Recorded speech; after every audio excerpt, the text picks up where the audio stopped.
Two, let's go. So Carmel, a really special time of the day, and we see the swallows here going bananas. We certainly do. I just love how when we stop for a moment and just observe nature and just see where it's naturally moving, it just knows where to go and what to do. It doesn't think in the same way as we do, it just shows up. And when it shows up, it just waits and knows what the next instruction is. Just a natural progression. It's a beautiful experience to watch nature made manifest. And you know, when you look at humans, I know we're all animals, but let's separate ourselves. In comparison to animals, why do you think we're so different? Why do you think we're so removed from that natural process?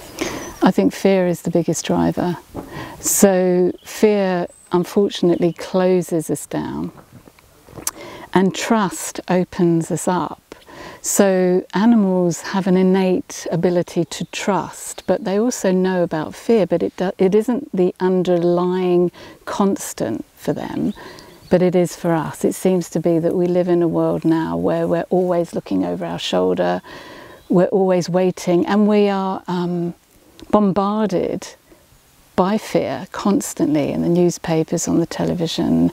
We're taught it right from the get-go. We're not taught to leave our home and say, go and hug a stranger. We're taught to leave our home and say, don't talk to strangers. So it's really born from that place. Fear is inherent. And how do you think then that affects our lives? If we're living in fear, how does that manifest? Well, I think it shuts us down, and what happens is we go to the path of most resistance. We become fearful of taking the next step. We become ever watchful, and that fear shuts everything down. It doesn't just shut the external world down, it shuts the internal world down, and everything becomes very small. And that's a real shame. Tell us, what does the path of least resistance mean to you? So it's our natural placement, it's who we are without, or the least amount of fear. So when I'm around children who are allowed to express, they will naturally go to that placement. They won't be looking over their shoulder, they will be curious, they will be available, they will be willing to, whatever happens in that moment. I think I just got rained on, and I just love that, because that's a perfect expression. Whereas if I've been going, I miss the moment. I'm so caught up in what isn't happening rather than what is happening. So unfortunately, and I don't think parents do it intentionally, I think they're taught it, and it's just the path of most resistance. We are just taught fear in such a way that it shuts down our worlds and our life. And yet when we're on the path of least resistance, what naturally happens is the availability of life to show up, and it does show up. So when you talk about the path of least resistance, you are saying, yes, there is resistance, it's always there. Yes. So what exactly do you mean by that? Well, the fact that if you think about movement or any kind of action, there's a momentum that creates that action. And one could see that as, I don't necessarily want to use the word tension, but it's an energy. And energy has a resistance, has a resonance.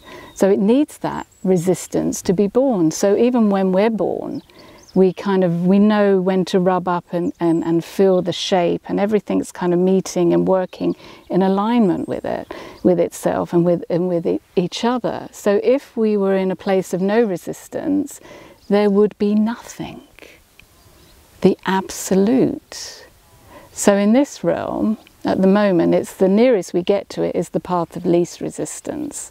So it's going with the flow, would you say? I would definitely say it's going with the flow. And what's beautiful about that is that it's okay to come off it.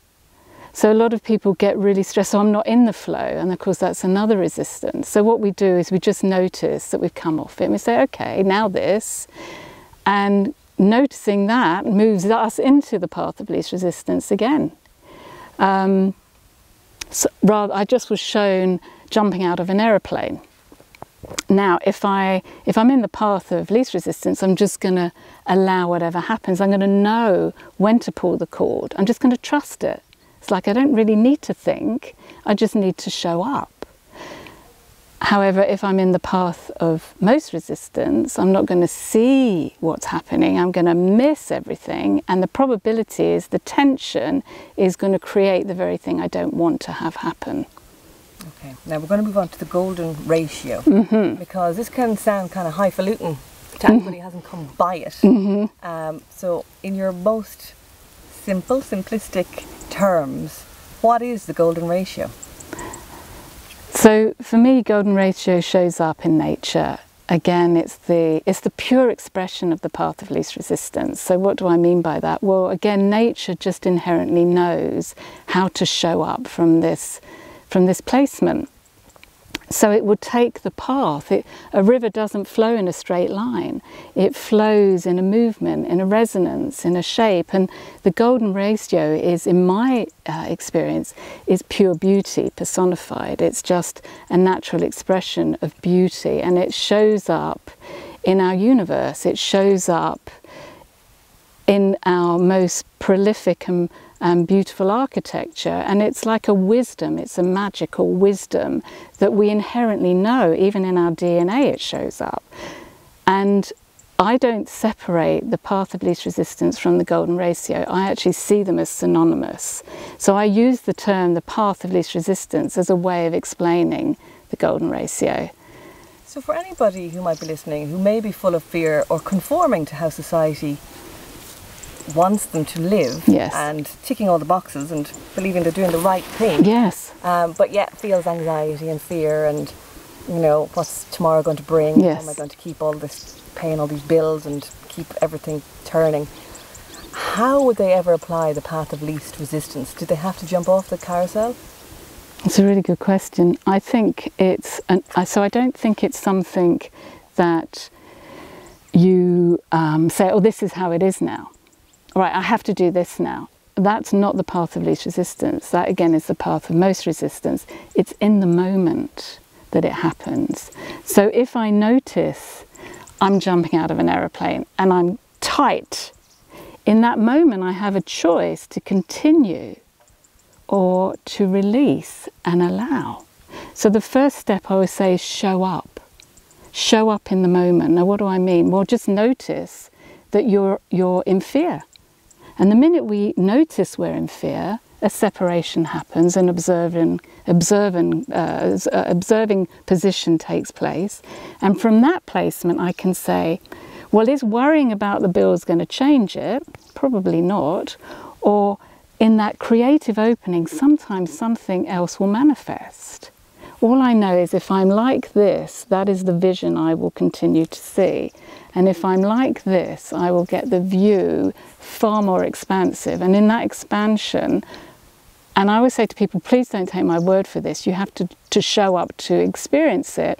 But the minute you show up, it's like it is given, or it's already there. And we realign, we wait for the further instructions, and then we see the view. And it becomes much more beautiful. There's loads there, yeah. Because we'll do more later on, but I think we've loads there. Yeah, brilliant. Fantastic. Really